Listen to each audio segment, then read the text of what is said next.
Maraming salamat po, Ginoong Pangulo at sa ating pinunong mayorya. A'udhu billahi minasyaitanir rajim. Bismillahirrahmanirrahim. Alhamdulillah rabbil alamin. Bismillahi wassalatu wassalamu ala rasulillahi. Mahal na Ginoong Pangulo, aking mga kasama sa Senado, mga lupon ng Republika, ako po ay bumabati sa inyo ng Assalamualaikum warahmatullahi wabarakatuh. Ang aking pong talumpati sa hapong ito ay ukol sa ating kasaysayan, pagka-Pilipino, at sa tagumpay na nakamit ng mga tagapagmana o sultanato o Sultanate of Sulu sa nakaraang desisyon ng French Arbitration Court. Halos isang dekada na nang huling marinig ang usapin ukol sa North Borneo sa bulwagang ito. Tatawagin ko muna po itong North Borneo. Pero noon, mahal na Pangulo, ang tawag po rito ay Sabah. Noong dumating ang Britanya sa lugar na yan, naging North Borneo. At noong itinatagpo ang Federation ng Malaysia, ibinalik po ito sa Sabah. Pero hayaan niyo po akong tawagin siyang North Borneo sa ngayon. Hindi natin maitatanggi, sensitibo ang paksa. Ngunit tulad ng lahat ng usapin na may malalim at mabigat na implikasyon sa ating bayan, hindi natin ito maaaring ipagsawalang bahala. Hindi tayo maaaring manahimik na lamang. Ginoong mahal na Pangulo, hindi layon ng talumpating ito na bigyang kasagutan ang lahat ng may kinalaman sa usapin sa alitan sa North Borneo. Sa halip, sisikapin nating ipakita ang konteksto at mga kaganapan na bubuhay sa diskursong ito. Una, sa pagsasalaysay ng historikal na naratibo tungkol sa North Borneo. Ikalawa, paglalatag ng naging hangtungan ng desisyon ng arbitrasyon sa Tribunal Superior de Justica de Madrid at maging ng French Arbitration Court sa 8 taong legal na pakikipagtunggali ng mga tagapagmana ng sultanato sa North Borneo.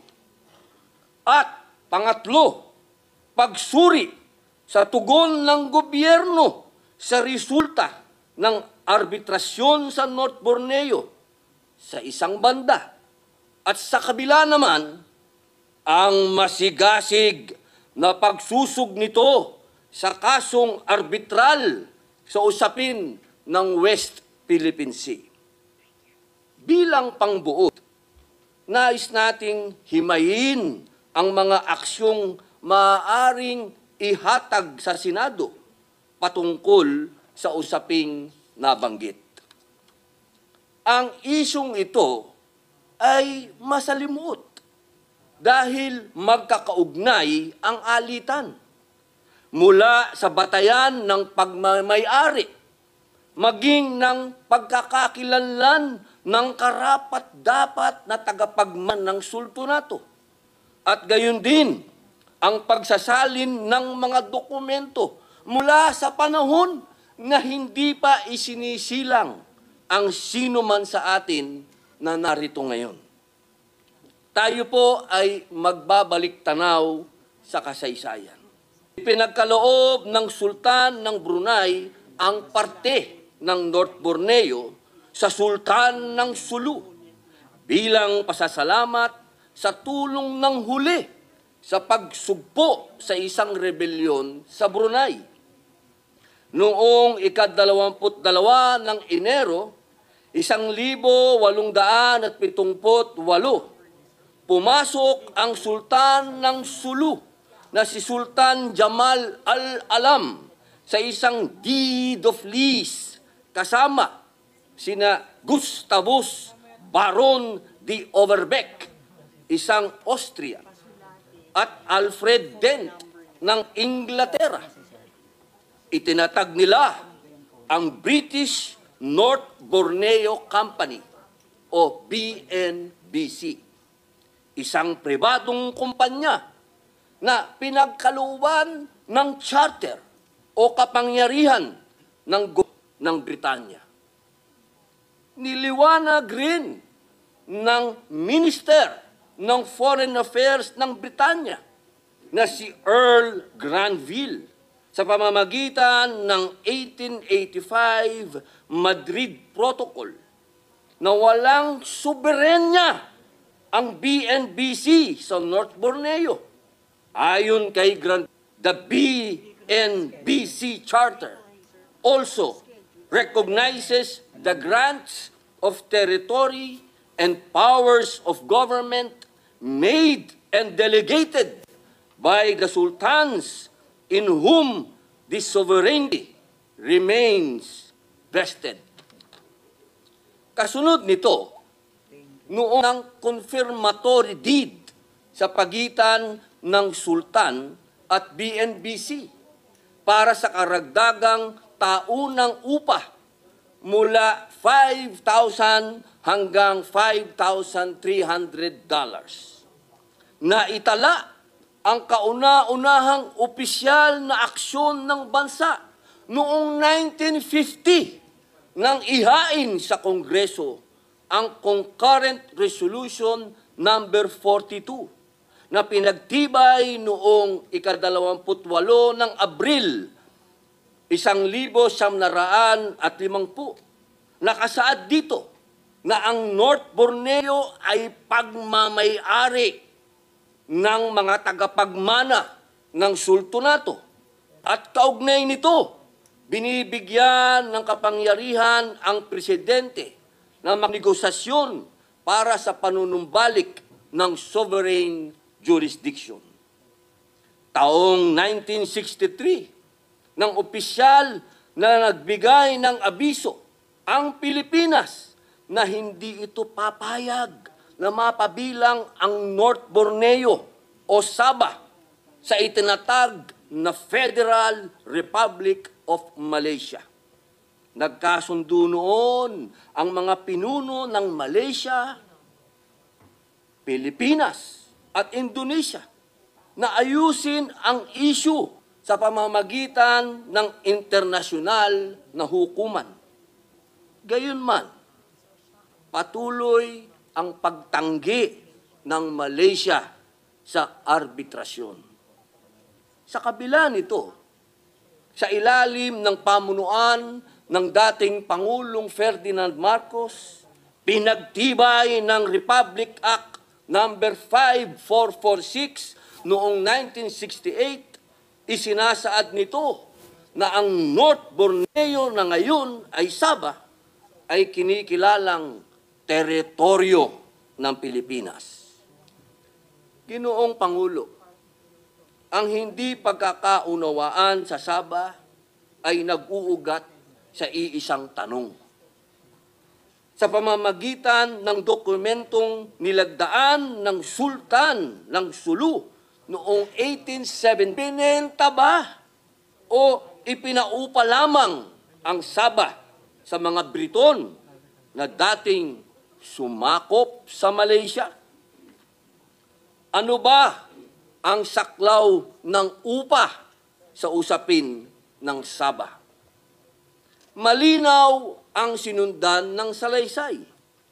Sa loob ng 135 taon, 135 years, alinsunod sa kasunduan noong 1878, tuloy-tuloy ang natatanggap na bayad upa ng mga tagapagmana ng sultanato taunang bayad galing sa United Kingdom mula 1878 hanggang 1962. At sa gobyerno ng Malaysia naman, mula 1963 hanggang 2013. Makailang uluran ang salitang pajak na nangangahulugang pag-upa sa salitang Malay. Ang paulit-ulit na pagtukoy sa upa ay nagpapakita na ang pagmamay-ari sa Sabah ay nasa Sultan ng Sulu pa rin. Gayunman, simula 2013, itinigil ng Malaysia ang taunang bayad upa katapos ng sigalot sa Lahad Datu. Ito ang nagdiyok sa paghahain ng Sulu Royal Family ng reklamo sa internasyonal na tribunal. Taong 2018, nang ihain ng mga tagapagmana ng sultanato ang opisyal na reklamo laban sa pamahalaan ng Malaysia sa pamamagitan ng arbitrasyon sa Espanya. Sa kabila ng tuloy-tuloy na paglilitis, hindi nagpaabot ng representasyon ang pamahalaan ng Malaysia, liban lamang sa 3 pagkakataon. Patuloy ang pangbabaliwala ng gobyerno ng Malaysia sa arbitrasyon. Ginoong Pangulo, nakadidismaya po na sa panig natin ay pareho rin ang tugon ng pamahalaan.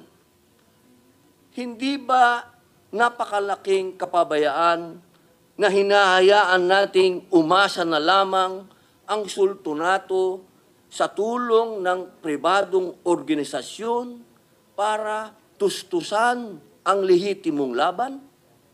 Sa kabila ng pikit-matang tugon ng gobyerno, mahal na Ginoong Pangulo, na panalunan ng claimants ang kasong isinampa sa Madrid High Court noong Mayo 2020. Pinagtibay rin ng French Arbitration Court ang desisyon at kaakibat nito, tinatasan ang Malaysia na magbayad na may kabuuang $14.9 billion sa mga tagapagmana ng Mahal na Ginoong Pangulo, ano ba ang buod ng desisyon ng arbitral tribunal at implikasyon nito? Una, ang 1878 agreement ay isang international private lease agreement of commercial nature. Pangalawa, nilabag ng Malaysian government ang 1878 agreement sa hindi nito pagbabayad ng upa. Pangatlo, tinatapos na ang kasunduan simula noong ika-1 ng Enero 2013. Sa desisyong ito, bukod sa iba pa, pinagbabayad rin ang Malaysia $0.92 billion para sa pinaupahang teritoryo. Ginoong Pangulo, mahalaga ang desisyon ng arbitral tribunal. Binibigyan po nito ng internasyonal na legal na pagkilala ang tunay na layunin ng mga partidong lumagda sa kasunduan sa Sabah. Luna ang nakaraan. Bilang mga Pilipino, karapat-dapat na tulungan ng buong kapangyarihan ng ating pamahalaan ang mga tagapagmana ng sultanato ng Sulu. Katulad ng pagtulong nito sa kahit sinong mamamayan sa loob at labas ng bansa. Ang pagtulong ng pamahalaan sa kanyang mamamayan ay mandato ng Estado. Hindi ito dapat pagmulan ng anumang tensyon sa relasyon ng Pilipinas at Malaysia. Isipin po natin, mahal na Pangulo, kung malaki ang kapakinabang mula sa desisyong ito, kabilang na ang buwis na bubuhos mula sa parangal sa mga claimants. Bakit po tila napakatahimik natin? Bakit po parang wala pong tumutulong sa kanila? Ginoong Pangulo, tayo po ay nasa gitna pa rin ng pandemya. Patuloy ang pagtaas ng presyo ng mga bilihin. Lumolobo ang trilyong halagang utang ng bansa. Lahat ng mapagkukunan ng halagang pangtustos sa serbisyo publiko ay malaking ambag para sa bawat Pilipino. Kung atin pong babalikan, sariwa pa sa atin ang makasaysayang desisyon ng Hague Permanent Court of Arbitration noong 2016 ukol sa West Philippine Sea. Binuhusan ng pansin at panahon ang usaping ito na nagbunga ng monumental na desisyon para sa kapakinabangan ng bansa. Kung kinaya nating maglunsad ng makasaysayang pagkilos sa katulad na national agenda, bakit tila po salat sa pansin ang Sabah?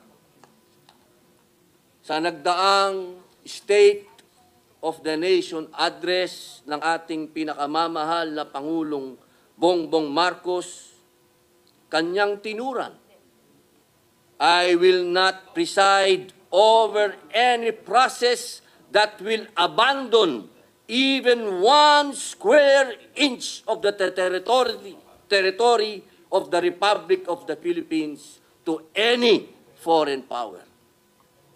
Hangad po natin na ang makabuluhang pahayag ng ating Pangulo ng Republika ay sumasaklaw sa usapin sa Sabah.